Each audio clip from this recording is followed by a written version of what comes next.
리오넬 메시와 크리스티아노 호날두의 시대는 점점 끝을 향해 가고 있습니다. 그리고 그들의 뒤를 이을 2000년생 신성의 등장에 모든 축구 팬들의 관심이 집중되고 있는데요. 2019-20 시즌 UEFA 챔피언스리그 조별리그에서 FC 레드불 잘츠부르크 소속으로 폭발적인 공격력을 선보이며 수많은 빅클럽들의 러브콜을 받고 2020년 겨울 이적 시장을 통해 도르트문트로 이적한 엘링 홀란드. 그가 완성형 공격수가 될 수 있었던 이유에 대해서 알아보도록 하겠습니다. 이적한 뒤에는 데뷔전에서 교체 투입되어 해트트릭을 기록하기도 했죠. 먼저 현대 축구에서는 공격수보다 미드필더의 숫자가 늘어나면서 최전방 공격수에게 더 이상 득점 능력만을 요구하지 않고 있습니다. 미들 서드, 즉 미드필드 지역 싸움의 중요성이 강조되면서 상대의 강한 압박을 이겨내고 주도권을 가져오는 것을 목적으로 한 점유율 축구와 압박 축구가 현대 축구의 전술 트렌드로 자리 잡게 되었는데요. 그러면서 자연스레 최전방에 홀로 위치한 공격수에게도 중원 싸움에 가담할 것을 요구하게 됐죠. 공격수는 단순히 최전방에만 머물지 않고 공격 2선으로 내려와 다양한 포지션상에서 패스를 주고받으며 공격을 전개해 나가야 하고 상대 수비의 강한 압박과 몸싸움에서 이겨낼 수 있는 강인한 피지컬을 지녀야 하며 골도 잘 넣어야 되죠. 공격수가 골만 잘 넣기도 쉽지 않은데 골 넣는 거 말고도 잘해야 될 게 많다니 말로만 들어도 피곤하네요. 우리는 이런 스트라이커를 컴플릿 포워드, 즉 완성형 공격수라고 부릅니다. 너무 많은 능력을 요구해서일까요? 한동안 그들의 뒤를 이을 완성형 공격수는 등장하지 않다. 신성 홀란드가 등장합니다. 앞서 언급한 완성형 공격수들 중 가장 어린 레반도프스키는 1988년생, 홀란드는 2000년생, 둘은 띠동갑입니다. 노르웨이 리그 부린의 FK 유소년 팀에서 축구를 시작한 홀란드는 15살의 나이에 2부 리그 성인팀으로 콜업되어 14경기 18득점을 기록하며 스트라이커로서의 두각을 나타내기 시작했죠. 그리고 16살의 나이에 몰데 FK로 이적하게 되는데요. 당시 몰데 FK의 감독은 현재 맨체스터 유나이티드의 감독인 올레 군나르 솔샤르였습니다. 솔샤르의 지도 아래 급성장한 홀란드는 수많은 빅클럽들의 러브콜을 받게 됩니다. 하지만 홀란드는 그런 제의를 뿌리치고 비교적 주전 경쟁이 낮고 챔피언스 리그 무대에 설 수 있는 FC 레드불 잘츠부르크를 선택하게 되죠. 화끈한 득점이야말로 축구를 보는 가장 큰 재미죠. 옵사이드 트랩을 절묘하게 무너뜨리거나 탁월한 위치 선정을 통해 득점을 사냥하는 유형의 공격수를 우리는 포처라고 부릅니다. 너무 탁월한 위치 선정으로 주워먹기라는 다소 얌체 같은 표현이 뒤따르기도 하는 이 유형의 대표적인 선수로는 필리포 인자기가 있었습니다.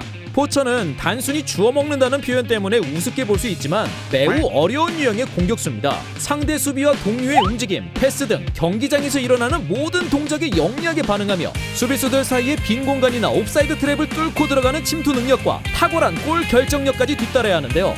홀란드는 몰데 FK 시절 스승 솔샤르의 가르침에 포처로서의 능력을 다지게 됩니다. 선수 시절 맨체스터 유나이티드의 슈퍼 서브라는 별명으로 불렸던 솔샤르는 경기의 흐름을 파악하는 능력과 골 결정력이 뛰어나 교체로 출전하여 중요한 순간에 골을 터뜨리며 맨유에 수많은 트로피를 안겼었죠. 이런 솔샤르 감독의 밑에서 배운 홀란드는 솔샤르 감독님은 내게 중요한 인물이다. 내가 여기까지 올 수 있었던 것은 솔샤르 감독님 덕분이다 라는 말을 남길 정도로 그에 대한 높은 존경심을 표현했습니다.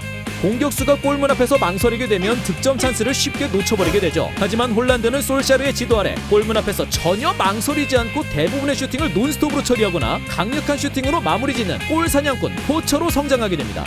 저 나이에 저렇게 침착하기 쉽지 않은데 게다가 흔치 않은 왼발잡이라니 많은 빅클럽들에서 눈여겨볼 만하네요.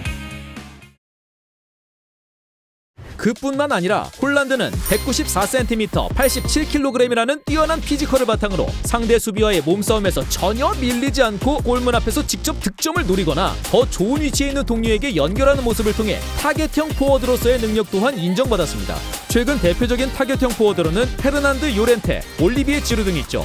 이 선수들은 주력이 느리다는 공통점이 있죠. 하지만 홀란드는 큰 키를 가졌음에도 불구하고 이 선수들과는 다르게 주력까지도 굉장히 빠릅니다. 피지컬과 스피드는 정말 타고나야만 하는데 홀란드는 부모님을 잘 만났네요. 그런데 홀란드의 아버지는 그에게 탁월한 유전자만 물려준 것은 아니었습니다. 그의 아버지 알프잉의 홀란드 또한 리즈 유나이티드와 맨체스터 시티에서 수비수와 미드필더로 활약했던 뛰어난 축구선수 출신인데요. 알프잉에는 그의 아들이 단순히 득점만 바라보는 평범한 공격수가 되지 않길 바랬습니다. 그래서 자신의 선수 시절 경험을 통해 자신의 아들을 직접 지도하며 그라운드 전체의 흐름을 읽는 공격수가 될 것을 강조했죠. 아버지의 개인 지도를 통해 홀란드는 중원으로 내려가 연계 플레이와 드리블 돌파를 통해 공격 찬스를 창출하는 세컨드 스트라이커로서의 능력도 갖추게 됩니다.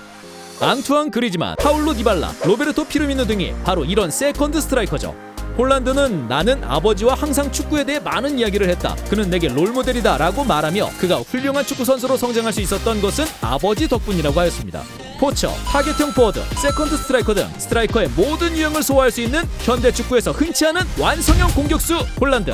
그의 등장은 빅클럽들의 관심을 모을 수밖에 없었고 그의 가치는 선수들의 가치를 보도하는 트랜스퍼 마르크트에서 책정한 금액 500만 유로, 한화로 약 65억 원에서 지난 2019년 잘츠부르크에서의 활약으로 1년 만에 4,500만 유로, 약 600억 원으로 무려 9배가 상승하였으며 2020년 겨울 이적 시장이 마감된 현재는 도르트문트에서의 활약을 통해 8천만 유로, 약 1,000억 원으로 평가되고 있습니다. 홀란드의 모닝콜은 챔피언스리그 테라독이라고 합니다. 축구공이 여자친구라고 답하기도 했죠.